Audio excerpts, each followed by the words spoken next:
未来名片，作者李文焕。本篇文章原为客家语书写，以下朗读文本为华语翻译。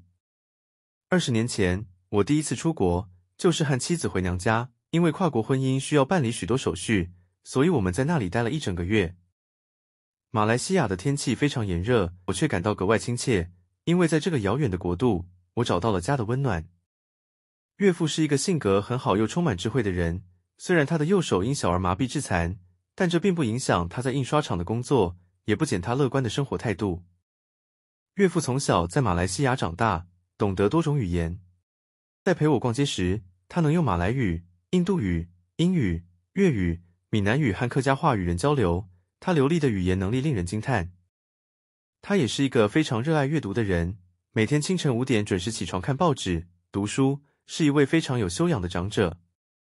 他常说，人生无论甘苦，都是一场修行，关键在于态度。岳父和我总是有聊不完的话题，从家乡文化的差异谈到人生哲理，他的见解与智慧总让我深感钦佩。在那1个月里，我们甚至于比2父子更有话聊。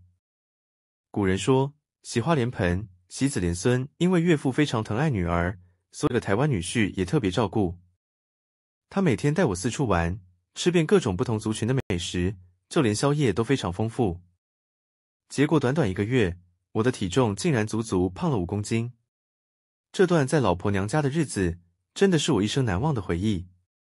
有一天深夜，岳父带吃宵夜，我们坐在吉隆坡的妈妈档，喝着冰凉的咖啡，吃着当地的美食。他突然握住我的手，眼含泪光地说：“我把宝贝女儿交给你了，这一生你一定要替爹地好好照顾她。”老古人说，2人1条心，有钱能买金，2人2般心，没钱能买真。夫妻要互相扶持、包容，婚姻才能长长久久。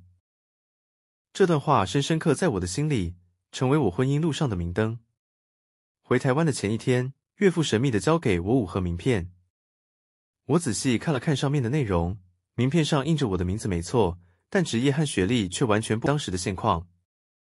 我疑惑地问他这是什么，他微笑着说，这是我特地为你设计的未来名片，上面写的是我对你的期望，相信你一定能够达成。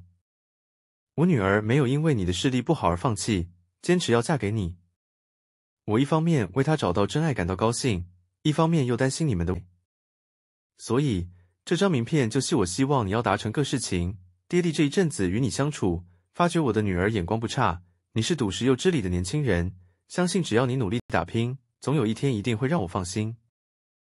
这张未来名片对我来说，早就不是几句印在纸上的文字而已，那让人对我的期望和信任。每回我看到这张名片，就想起他对我的鼓励和疼惜。